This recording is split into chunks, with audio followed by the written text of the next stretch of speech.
Hello, and welcome back to Franklin Covey on Leadership, Franklin Covey's twice-weekly podcast all about how to make yourself a better leader in all aspects of your life. I am obviously not Scott Miller. My name is Brandon Stone, and normally I'm behind the cameras and away from the microphones, acting as one of the producers of this show.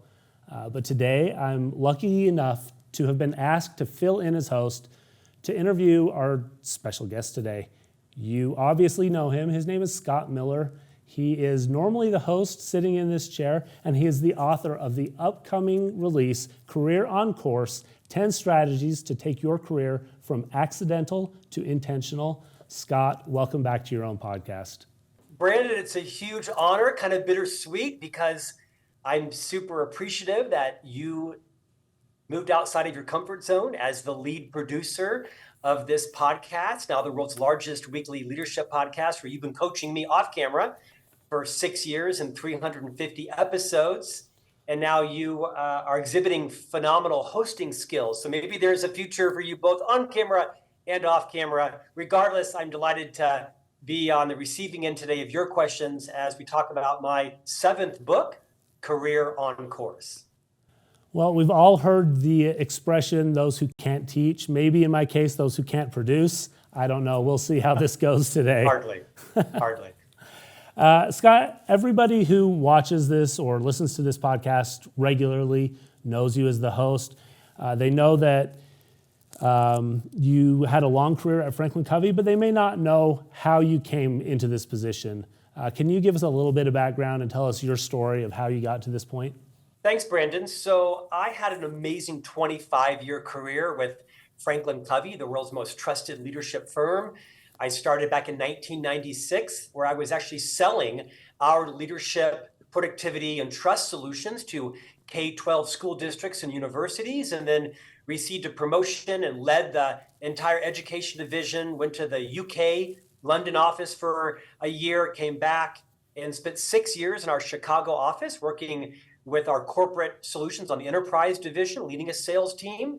I then came back to headquarters and had a series of leadership positions where it culminated in me becoming the chief marketing officer for 8 years, and then the executive vice president of thought leadership for 2 years. Like you, I was kind of primarily behind the scenes, helping create branding and business development, marketing strategies. And then my last year, I decided to take a bold effort and step out in front of the camera, wrote the first of what became 7 books in 5 years, Management Mess to Leadership Success. Then I had the privilege of co-authoring with 2 Franklin Covey colleagues, Todd Davis and Victoria Roos Olson, a Wall Street Journal best-selling book, again for Franklin Covey, Everyone Deserves a Great Manager, that they now have a wildly popular one-day work session called The 6 Critical Practices for Leading a Team, based on that book that I co-authored for the firm. Went on to write 4 or 5 more books about mentorship, master mentors, and then this book now, Career on Course. Originally, I'm from Florida, born and raised in Central Florida. I worked for the Walt Disney Company for about 4 years, and now I am speaking and writing. I am by day a talent, literary, and speaking agent. I co-own a speaking agency with my partner called Gray Miller, and I spend much of my time now writing future books on new topics, and I'm passionate about careers and excited to dig into the book with you today. So you mentioned a couple of your past books. This is your 7th book now. And your first few were on the topic of leadership and management. You wrote about marketing.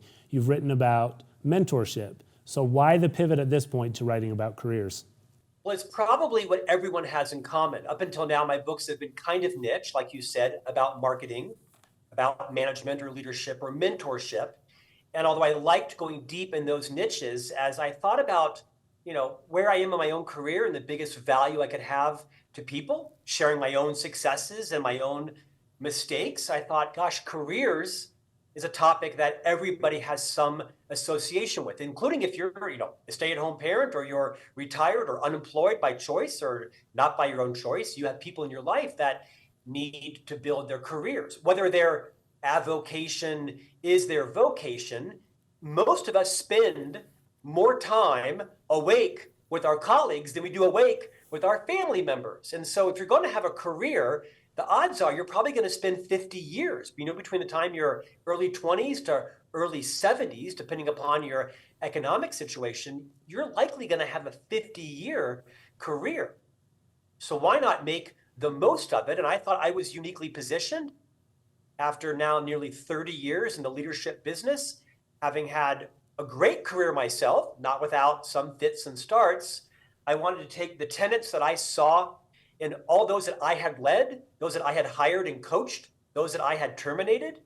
And after hundreds of interviews with hiring leaders, chief human resource officers, chief people officers, I felt like I had an opinion and some expertise on the topic. And so I poured it into this book, Career on Course.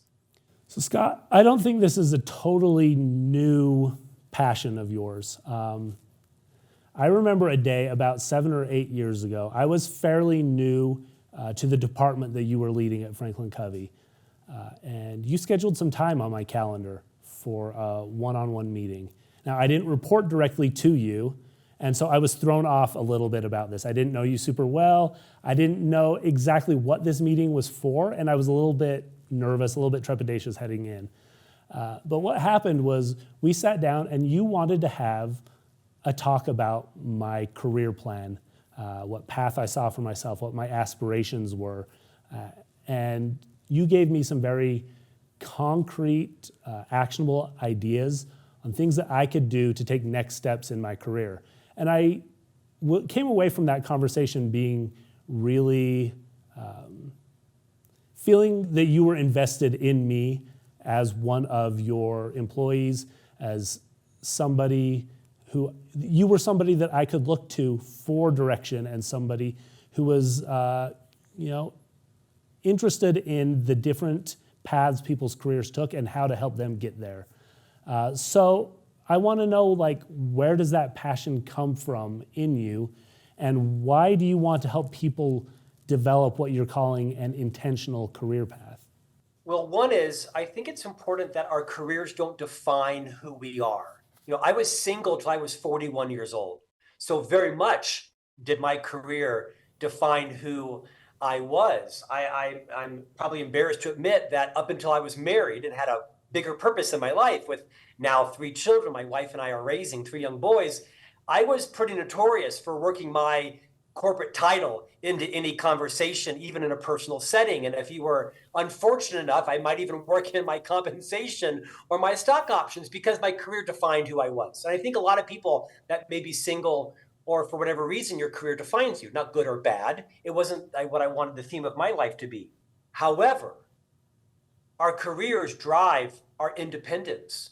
In many cases, our careers drive our self-confidence, our self-esteem.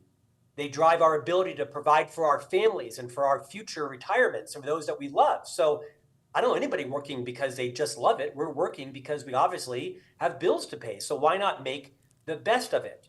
And I think you, hopefully, like many people that I've spoken to, are thinking more intentionally about our careers. One of the situations that I have found too often is that people neglect their careers. For some reason, they think it's their boss's responsibility or their human resource department's responsibility. No, your career is completely your responsibility. And I saw too many people abdicating that, blaming their boss, blaming the company culture, blaming the economy, when in fact, everyone needs to take full and complete ownership over their career. And to your question, I've seen way too many people live their careers haphazardly, accidentally, with too much serendipity and not enough deliberateness and intentionality. Now listen, every great career has serendipity. Very few careers are a straight linear line. But what I found almost universally is people were focused on what was next, like the next job, the next pay raise, the next promotion, and rarely were people focused on what's after what's next. What's 5 years, 10 years, 20 years, 30 years look like? And so I did that exercise early in my career. I was about 24 years old. I sat down at a TGI Fridays restaurant in Orlando, Florida, and on the back of the menu, which also was the paper placemat, I decided to write out my 35-year career journey, starting with the ultimate job in mind. I thought that was going to be CEO. And then I worked backwards. Instead of forecasting, I backcasted. So if I want to be the CEO by the time I'm 55, I probably need to be in the C-suite. I probably need to be an EVP, an SVP, a VP, a director, a manager. I need to have some P&L experience, some supply chain experience, sales experience, foreign experience. And so I was very deliberate around creating an intentional career by illustrating it on paper, because the odds that you're going to work a plan you have are much higher than working a plan you don't have. I mean, it's a phrase, right? Either have a plan or become part of someone else's. And I'll tell you the real motivation behind me writing this book, Brandon, Career on Course, was about 5 or 6 years ago, back when I was an officer at Franklin Covey. One of my colleagues, Jennifer Colosimo, who now serves as the president of the enterprise division, 75% of the firm's worldwide revenue is under her leadership. Jennifer said something that I thought was both insulting but genius, piercingly accurate. One day she said, you're never in the room when your career is decided for you. I'm going to repeat that. You're never in the room when your career is decided for you. And I thought it was kind of insulting. She wasn't insulting me, just the phrase was, well, that's kind of gross. But as I thought about it, I thought, and it's piercingly accurate. It's absolutely true. For many of us, our careers are decided by our leader or our leader's leader, or worse, the CFO, because she or he needs to cut revenue to increase shareholder value. Welcome to public companies, or any other number of reasons where you are typically disrupted or acted upon by someone else. There goes the adage, act or be acted upon. So it was really the motivation of Jen's piercingly insightful thought that so few of us are intentionally in control of our careers. I chose to dedicate multiple years of research and interviews, and now this book, to help people, regardless of what level you are in your career, take control of your career intentionally and not give it up to too much serendipity or to the whims of someone else. So beyond Jen's comment that served as sort of a paradigm shift for you about how careers are made, you recently shared a story that that struck me as very interesting about some late in life career advice that you received from your son's tennis coach. Would you be willing to retell that story for the audience today? I'm delighted, Brandon. I'm delighted. So, for those of you that know me or follow the podcast or may be connected to me on social media, my wife and I are mother and father to 3 young boys. Right? I was a father late in life. I'm 56 almost now, and we have a 9-year-old son, a 12-year-old son, and a 13-year-old son. And my wife's absolute nightmare. They all have my energy and personality. So she really is married to 4 Scott Millers. But our oldest son, all 3 of our boys, by the way, are very serious tennis players. Well, last September, I indulged and took our oldest son, Thatcher, to the US Open, the tennis tournament in Flushing Meadows, New York. And as a gift to him, we invited his tennis coach. And so he came with us. It was a fantastic experience. I'd never been to one of the 4 major tennis tournaments. And this is a young man that's in mid-20s, right? Highly educated. I think he has like an undergraduate aeronautical engineering degree. He has a passion about dentistry. He's considered becoming a dentist. So he goes on mission trips helping, underprivileged or, third world people have their teeth extracted. But he's also a tennis coach. He was a tennis player in college, and now he's a very competent tennis coach. And so we're in the car, the Uber, driving from Manhattan out to Flushing Meadows one morning in an Uber. We were having a conversation. I didn't know him that well. I knew him well enough to invite him on a trip with my son and I. And I asked him, his name is Quinn, by the way. I said, Quinn, as I look at your career, now again, he's been, 5 or 6 years into his career. I said, you're going to become a commercial airline pilot. Sounds like dental care is an avocation, but right now you're loving being a tennis instructor, right? You are a tennis coach to a lot of high-performing young adolescents and teenagers. You string rackets on the side. You're making a good living. I said to him, in kind of a innocuous moment, have you always chosen your careers based on what you love, what brought you joy, what gave you happiness? Now, I'm 56 and he's 26. And in the car, he looked at me as if he didn't understand my question. He said, "What do you mean?" And I said, "Well, just what I said. Have you always picked your careers on what brought you joy and happiness, things you like to do?" And he said, "Well, of course. Didn't you?" And I thought about it for a moment. And I said to him, No, I never picked my careers on what brought me joy or happiness. I didn't know that was an option. No one gave me permission.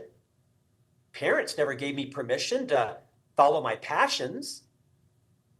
I never gave myself permission. No leader, no professor, no uncle, aunt, mentor, no one ever told me to pursue my passions. I just did what would pay the bills. I did what would allow me to take a vacation and build a 401k and provide for myself and my family and get a root canal. I never knew that I could pursue what made me happy. Now, I don't mean it to be too heavy, but it was a watershed experience for me to realize no one ever gave me permission, including myself. Now, listen, I've had a phenomenal career at Franklin Covey. Hopefully, my maturity has exponentiated, having worked with great leaders, including Stephen Covey himself, for 25 years. But I don't know that I ever picked my career on what brought me joy and happiness. And I think the nexus, Brandon, is to be able to figure out, is what you're great at also what you should do for a living? I had the privilege a couple of months ago of having breakfast with Marcus Buckingham, the famous researcher, PhD behind Gallup's strengths movement. And Marcus said something profound at breakfast. He said, much of what's wrong with the world is people pursued careers based on what they were good at, not what brought them joy or mission or purpose. So I'm still on that exploration, but I'm delighted you let me share that story, because I would say to people, when you can find the nexus between what brings you meaning and joy and happiness and what pays the bills and what people are willing to pay for, man, you've made it. Not everybody will have their avocation be their vocation. For some people, their careers are simply a means to an end, and I understand that. I wrote this book in the hopes that people could make better decisions about what type of career aligns with their values, what role they want their career to play in their broader life, and how to make sure that they take control of their career and not give it up to someone else. So the book's subtitle is 10 Strategies to Take Your Career from Accidental to Intentional. And I want to dive into a couple of those strategies if you'll indulge me here, Scott. The first question I want to ask is, of those 10, which do most people end up abandoning? Well, I think strategy 3, I call study yourself. This really is about building self-awareness. This is about knowing what it's like to lead you, what it's like to be on a team with you, what it's like to collaborate on a client call or visit with you, what it's like to work a trade show booth with you. Heck, for that matter, what it's like to be married to you or date you or live with you or live next door to you or play pickleball with you.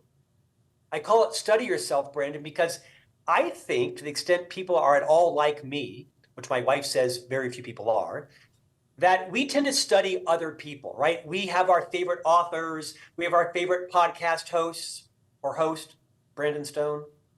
We follow people's books and keynote speeches. We spend a lot of time studying people that we admire.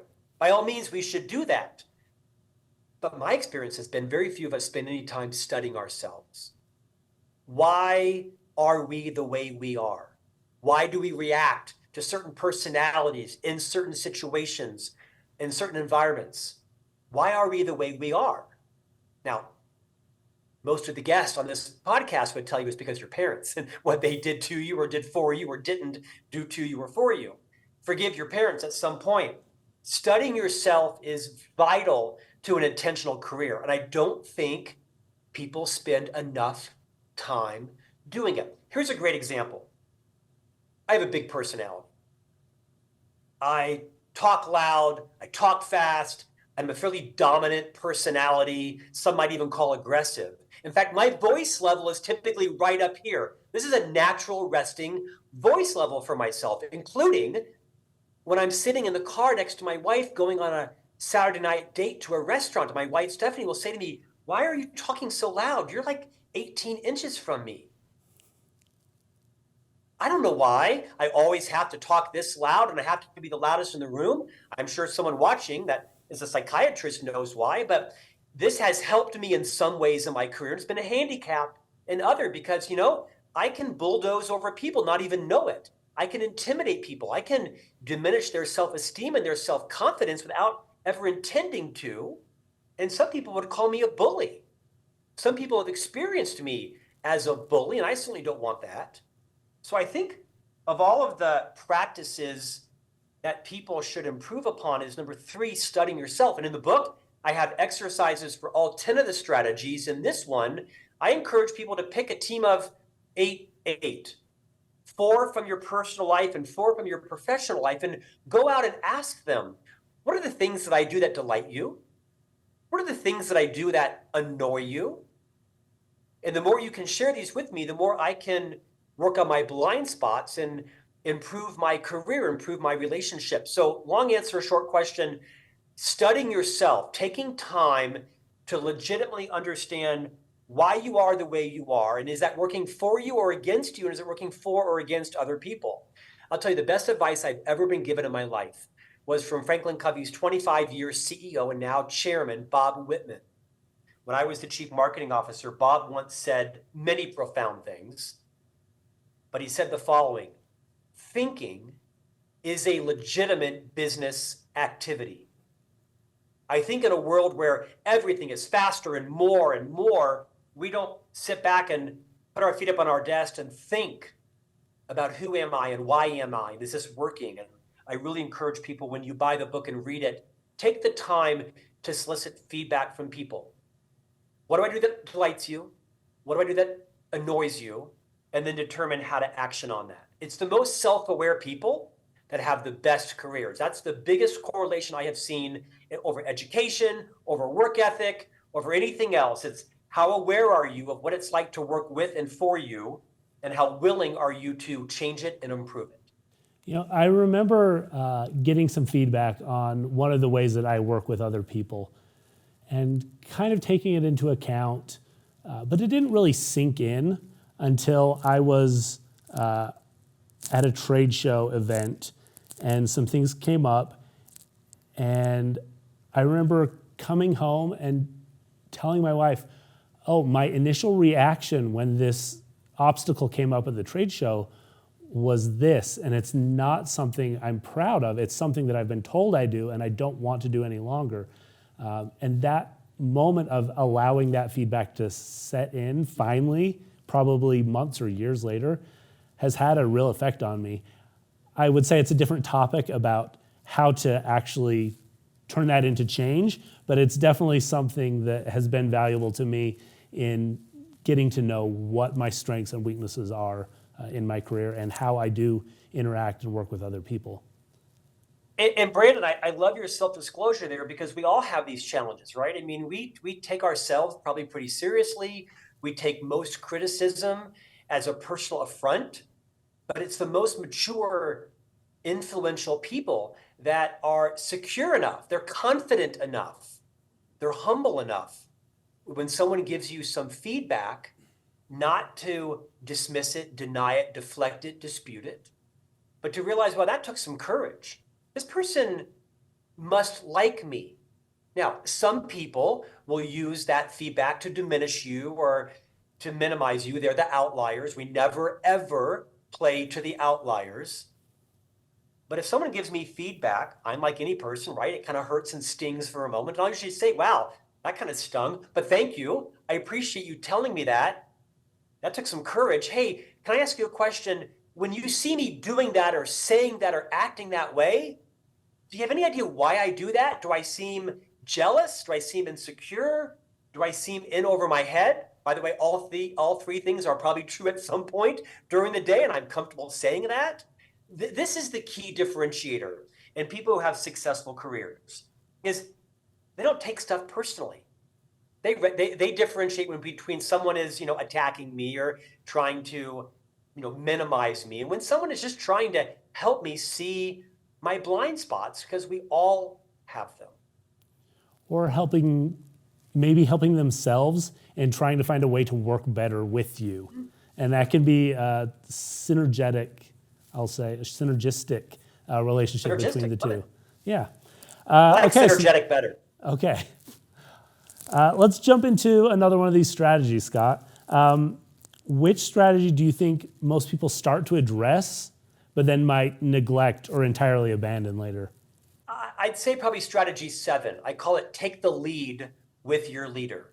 Let me start with a controversial premise. Is the only job I know in the world where you're not trained to take is that of leader, right? You have to go to school to be a commercial airline pilot. You have to go to school to be an anesthesiologist. You have to go to school to be a phlebotomist. But you don't have to take any courses, have any certificates, any degree, any training to be promoted to be a leader. I've spent 30 years in the leadership business. I think I have some insight around this one, Brandon, is the majority of people that have become leaders of people in companies, they typically were promoted because they were the highest producing or the most competent individual contributor. What happens is the most talented designer in the art department becomes the lead art designer. Now she's leading 8 designers. Or the most competent salesperson who met his or her quarters for 4 years and 4 quarters becomes the sales leader, when we know there's no correlation between being a great sales producer and being a leader of sales producers. Let's start with the premise that you've got a lot of great people that are bad leaders, not bad leaders who are bad people. Yes, there are some bad leaders who are bad people, but those, of course, I think are the outliers. This comes around to the strategy of take the lead with your leader, because just because someone has the title of director or team lead or chief or mayor or vice president or CEO doesn't mean they've been trained on how to lead people, on how to coach, on how to offer constructive feedback, redirecting and reinforcing feedback. It doesn't mean that they're experts on developing relationships, which is arguably the number one competency all leaders need. You can be a genius designer. You can be a big, bold, charismatic visionary. You can read a P&L and get to the bottom lines of it in a matter of seconds. But if you can't develop relationships with people, you can't lead. So first and foremost, I generally say, be a little more gentle with your leader. Be a little more thoughtful around, have they been trained? Do they know what they're doing? What is their relationship like with their leader? What's changed in their world that they may not have thought to tell me about? And lead up. Lead your leader. Take control of that relationship, because 9 times out of 10, if you're looking to get promoted inside your organization, you can't even apply for the job unless you have your leader's permission. That's the policy in every Fortune 5000 company I know. You also need to have them as your champion, not to get rid of you, but to release you and to be your referral to the hiring manager. There's so many reasons why you need to build a mutually beneficial relationship with your leader. Don't expect that they have the emotional intelligence, the maturity, the relationship skills, the diplomacy, the courage to provide you all the coaching and feedback you need. You may have to manage that. And the entire chapter in the book, Take the Lead with Your Leader, is teaching you how to do that in a variety of different situations, including with the leader that you may have an acrimonious relationship with, who you don't respect, who is in over their head. Many of those things are true. It doesn't change the fact that they are your leader and you may well need them for a promotion inside or even outside the organization. Okay, Scott, so 10 strategies. If I were to ask you what is the one that would be the most important for somebody to master, what's the truly must-do thing out of these 10 strategies?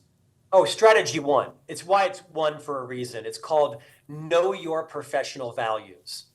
Now, this one's gotten some controversy because I post a lot about it on social media. I actually think you ought to have 2 lists of values. Now, every value expert in America has come out opining on it. I'm glad my TikTok and Instagram can be the town square for the debate on values. I don't care if you have two sets of values or two lists of values, but I do think, Brandon, that everyone should have a list of personal values and a list of professional values. Doesn't mean they can't be put together as one list. But for example, I have a very articulated list of personal values. I learned this at Franklin Covey by our co-founder, Hiram Smith, sort of the inventor of the Franklin Planner. He was the iconic name behind the Franklin Quest company that went on to purchase and merge with Stephen Covey and the Covey Leadership Center. I was at a conference once and Hiram Smith encouraged all of us to name our values. Well, I was about 35 years old. I was single, living a great life. And I'm thinking my values, I don't know what I value. I don't know, patriotism, freedom, tennis, champagne, first class travel to Greece. I don't know. I'm not responsible to or for anyone. I didn't have any values. So I went and got some and I wrote them down and I prioritized them. It took me about 3 weeks, but now here I am 20 years later, and I can tell you exactly what my 7 personal values are: purpose, health, integrity, loyalty, positivity, abundance, and learning. PhilPal, PhilPal. I'm very clear what my personal values are. I don't think most people have codified and ranked their personal values.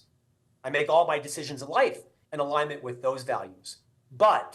And I also have a set of professional values. My number one professional value, unabashedly, is to maximize my income. I work for a living. I have 4 human beings that are 100% dependent upon my work ethic and talent for braces and clothes and tuition and healthcare and food and haircuts and college education and emergencies, right? So I'm very comfortable saying to anyone and everyone that my number one professional value is maximizing my income. Number 2 is to work with and for a brand that I respect and I'm proud of. Hence 25 years at Franklin Covey and 4 years at the Walt Disney Company. And my number 3rd value is to work with and for people that I like and respect and who like and respect me. It's why, to my wife's horror, when we were married, we had 98 people at our wedding, and 65 of them were from Franklin Covey. Now, I'm about a decade plus older than my wife, and my wife turned to me and said, "Have you no friends? Our entire wedding is a corporate event. It's a corporate retreat for Franklin Covey." And that was funny until she realized my best friends were those who I worked with, because that was a value of mine.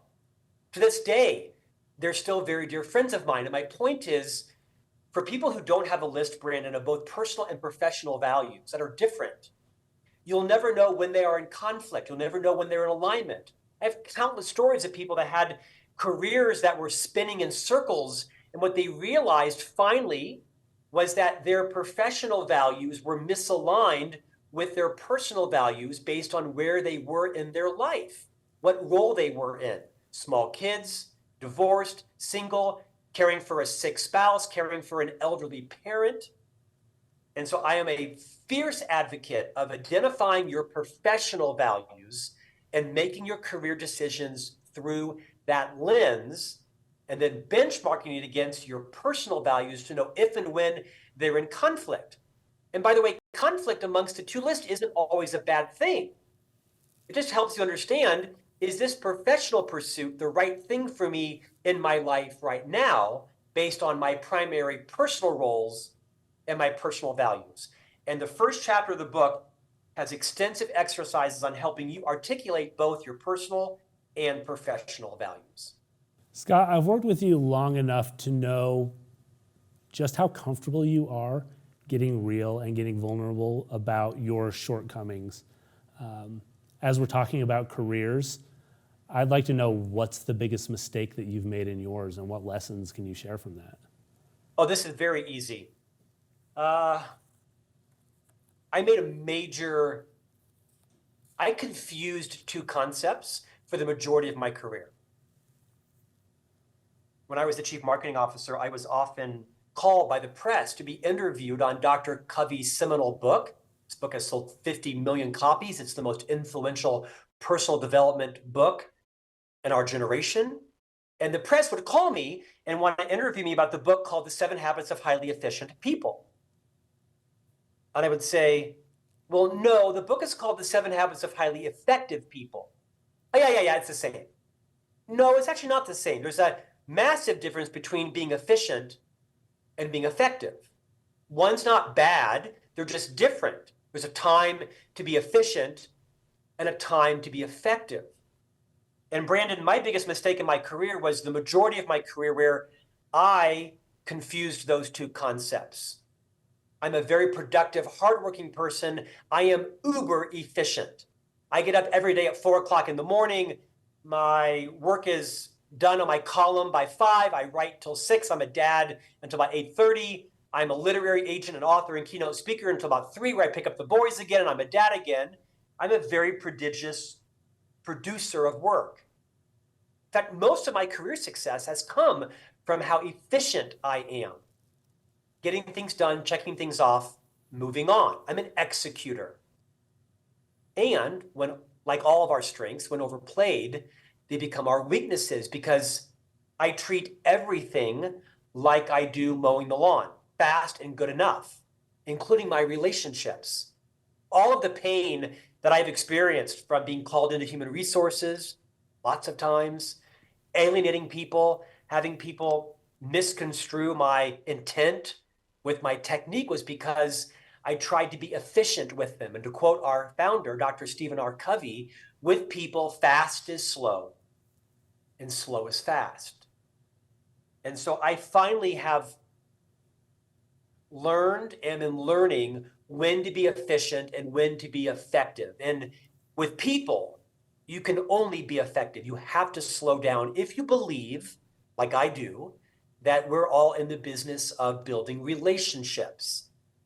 The best careers, the most fulfilling, intentional careers are those people that recognize I am in the relationship business with my colleagues, with my vendors, with my spouse, with my children, with my neighbors, with our clients, with my boss, with those who work for me. And I need to improve my relationships and understand when is it time to be efficient. Social media, email, washing the car, eating a sub on the way to a client, and when to be effective. When I'm giving people feedback on their blind spots, when I'm trying to learn a client's deep problems to see is our solution right, when I am working with someone on a performance issue or interviewing someone for a potential job or a stakeholder in a project. Your question was probably my biggest mistake. It was the length and time it took me to understand not just the differences between efficiency and effectiveness, but when to employ either. Scott, strategy 10 is called dig your well before you're thirsty. I think I have an idea of what you mean by that, but I'd love to hear it from you. What does that one mean, and will you tell us more about it? Sure. I think it's something like 80% now of all jobs are filled through a referral. This should horrify you in a good way, meaning you're likely not going to get hired because your resume was scanned in with the other 30,000 resumes this week and a certain number of words did the match. Yes, that happens 20% of the time, but you have to talk to recruiters, and the vast majority of qualified candidates come from referrals.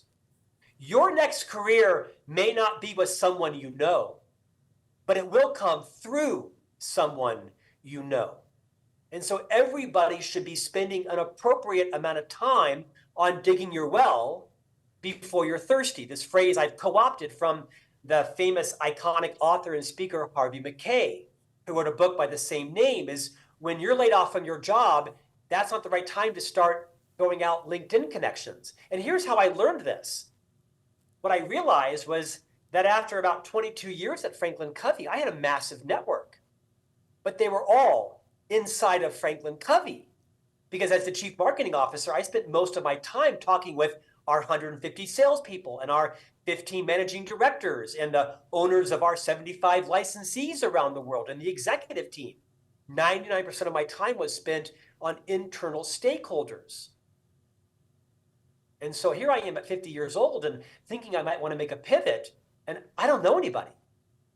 That's not true. I know a lot of people, but they all work at Franklin Covey and they're lovely people, but they probably aren't the ones that are going to find me my next career. And so I went out pretty aggressively and started building my network on TikTok and YouTube and Instagram and Facebook, LinkedIn.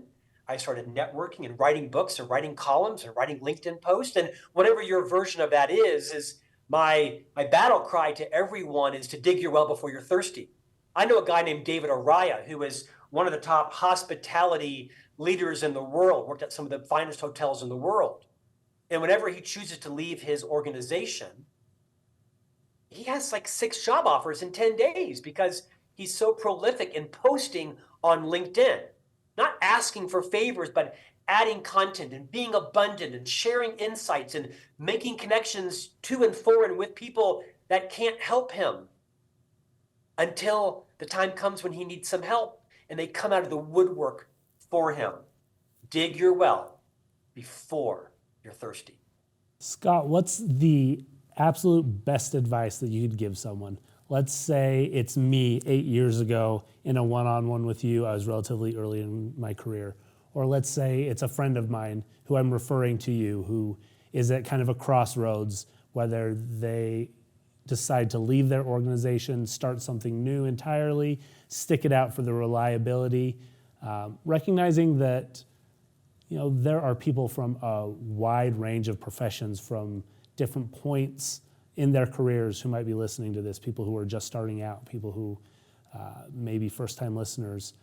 Recognizing that there's a broad range of people, if you were to give them one piece of career advice, what would that be? First of all, you're a great interviewer. I'm getting a little bit nervous about my longevity as the host of this podcast. So I hope you take my compliment as sincere. I think generally I would say beyond the 10 strategies in the book that I think are crucial to any intentional career, that is reminding yourself that you are in the relationship business and you're probably not as great at it as you think you are. But I'd argue it's the number one professional talent. You get hired because of your degree or your certificate or expertise, right? You wouldn't get the job. Chemical engineers need a chemical engineering degree. Patent attorneys need to have passed the bar. But to keep those jobs, to grow and to thrive, you have to be great at developing relationships. And I think most of us aren't. And that's okay. Just recognize that there's improvement. Here's a good example. I'm a stutterer. I have a quite debilitating speech impediment that for 45 years I've worked on trying to conquer. I'm a fairly anxious person. I interrupt a lot. I can known to be a little bit of a know-it-all. I'll ask you 10 questions in 1 minute and I'll give you a chance to respond to any of them. I tend to live in the future, not in the past, but also not in the present. So I know this about myself. Because I am moderately self-aware, I know the areas of my relationship expertise that need to be improved. I'm uncomfortable with silence. So I'm always talking, and therefore it comes across as me being a know-it-all or me not giving you a chance to talk. And so the more we recognize what our areas of growth are, the more we can build relationships that are healthy and trustworthy and mutually beneficial and abundant. The best advice I can give everyone is to search for your blind spots. Ask other people, what's it like to be my friend? What's it like to go out on a dinner date with me? What's it like to work on a project with me? What's it like to lead me? What's it like to be led by me? What's it like to be on the 90-minute Monday morning Teams or Zoom call every week? Find some people you trust in life that have your best interest at heart, and then don't dispute it, deny it, deflect it. Take their advice, all with the intention of improving your expertise around building relationships. Scott, I know you have to come back to the studio to record a lot more episodes of this podcast, but other than that, what do you have in store? What's coming up next? Well, I'm launching Career on Course, obviously. I'm super passionate about that. I will be writing more books. I'm going to be hosting a podcast called Career on Course. Look for that to be coming out soon. Well, I'll be interviewing hundreds and hundreds of professionals deep into what is it like to be a massage therapist? What's it like to be a wind turbine technician? What's it like to be a chief operating officer or a physical therapist or an occupational therapist? So I'm going to have hundreds of episodes about what it's like to do this career so that everybody, whether you're in high school or college or whether you're looking at a career pivot, you can come to the Career on Course podcast and learn about all the nuances, everything you ever wanted to know about any career. This will be the podcast for you. I'm writing a few more books. I have a book on communication skills I'm writing. I'll be writing a book about power skills, hard skills or soft skills. Soft skills are now called power skills. And so looking forward to hopefully many more interviews on the On Leadership podcast with Franklin Covey, and continuing to raise these three young sons of ours to become productive, kind, and gentlemanly men in a not so gentlemanly world. Scott, thanks for coming today. Thanks for letting me fill in for you, and I look forward to getting back to my normal seat soon. I look forward to that too, because I'm a little nervous about my backup plan, which is increasingly obvious from the CEO of Franklin Covey once he and his team watch this interview. Thank you, Brandon. Superb job. And we'll see you here for another episode next time on Leadership.